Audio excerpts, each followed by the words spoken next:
الفنانة شمس البارودي بتوجه كلمات مؤثرة لحسن يوسف. الفراق صعب بعد 52 عام عشرة. شمس لجوزها الراحل منتظرة لقائي بك وبكل الأحبة. أهلا بكم في قناتي أخبار النجوم مع إيميل. لسه ما اشتركش يشترك ويحط اللايك والكومنت.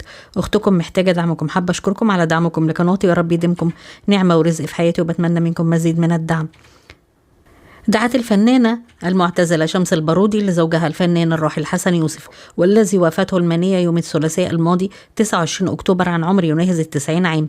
كتبت الفنانة شمس البارودي عبر حسابها الرسمي على الفيسبوك: أحمد الله وأشكره وأرضى بقضائه سبحانه، وعزائي أنها دنيا فانية سنتركها حتما، كل في معاده، حياتنا الحقيقية هناك، ولقائنا بالأحبة بإذن الله في جنات النعيم. وأشارت: وحقا للفراق صعب بعد 52 عام عشرة، لرجل محب طيب كريم، زوج وحبيب وعاشق يحتويني، وعمري 26 عام وهو 38، أنضج مني عقلا وخبرة، فيغرقني بحبه وعطائه واهتمامه بأرقى التفاصيل التي تسعدني، فيقدمها لي أستغنى عن الدنيا به. وتابعت شمس البارودي قائلة: الحياة في كنفها أمن وأمان، وكأن الله وضعه في حياتي ليغير مجراها تماما. حبيبي يا حسن، أنت معي في كل سكنات حياتنا، لم ولن تفارقني يا حبيبي، كما وعدتني في آخر حديث لنا، ممسك بيدي تضعها وتضمها لصدرك وأنت على فراش مرضك، تطمني. سنلتقي يا حبيبتي بإذن الله ركب التائبين العابدين المتيمين بحب الله ورسوله في مستقر رحمته